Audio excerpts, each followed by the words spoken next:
સુરતના સરથાણા વિસ્તારમાં માતા અને માસૂમ 4 મહિનાના દીકરાના મોતની કરુણ ઘટના સામે આવી છે। જેમાં માતાએ પહેલા પોતાના 4 મહિનાના દીકરાને એસિડ પીવડાવી દીધું હતું અને બાદમાં પોતે પણ એસિડ ગટગટાવી આપઘાત કરી લેતા આ સમગ્ર વિસ્તારમાં હાલ સનસનાટી મચી જવા પામી છે। સુરતમાં ફરી એક હચમચાવી દે તેવી ઘટના સામે આવી છે। વાત એમ છે કે મૂળ અમરેલી જિલ્લાના ધારીના વતની અને હાલ સરથાણે યોગી ચોક સ્થિત એવન હાઇટ્સમાં પરિવાર સાથે રહેતી માત્ર 29 વર્ષીય ધારાના લગ્ન આશરે 1.5 વર્ષ પહેલા જ થયા હતા। 6 મહિના પહેલા સીમંત બાદ ધારા પોતાના પિયરે આવી હતી। તે બાદ ધારાએ 4 મહિના પહેલા દીકરા રિશાને જન્મ આપ્યો હતો। ઘરમાં દીકરાના જન્મથી ખુશીનો માહોલ હતો, પરંતુ આ ખુશી લાંબો સમય ટકી શકી નહોતી। ડિલિવરી બાદ ધારાની તબિયત વધુ લથડવા લાગી હતી। માનસિક બીમારીમાં વધારો થતો હતો અને અમદાવાદની હોસ્પિટલની દવા પણ ચાલુ હતી। દરમિયાન આ પ્રકારનું પગલું ભરી લેતા પરિવારમાં શોકનો માહોલ છવાઈ જવા પામ્યો છે।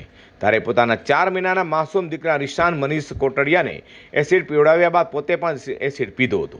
ઘટના બાદ પરિવારજનો દ્વારા બંનેને તાત્કાલિક સારવાર માટે હોસ્પિટલ ખસેડવામાં આવ્યા હતા, જ્યાં ફરજ પરના તબીબોએ માતા અને દીકરાને મૃત જાહેર કર્યા હતા। હાલ તો બનાવ લઈને સરથાણા પોલીસે ઘટનાસ્થળે પહોંચી તપાસ હાથ ધરી છે। ગઈ તારીખે 1/6/2026ના રોજ સરથાણા પોલીસ મથકે એક MLC મળી હતી, જેમાં જાણવા મળ્યું હતું કે 28 વર્ષના ધારાબેન કોટડિયા જે પોતે એસિડ પીધો છે અને એમના પોતાના 4 મહિનાના બાળકને પણ એસિડ પાયો છે, જેનું નામ છે રિશાન કોટડિયા। ત્યારબાદ હોસ્પિટલ જઈને વિઝિટ કરતાં તેઓ અનકોન્શિયસ હાલતમાં હતા। ત્યારબાદ રાતે 10 વાગ્યાની આજુબાજુ એવી MLC મળી હતી કે બાળક મરણ ગયેલ છે।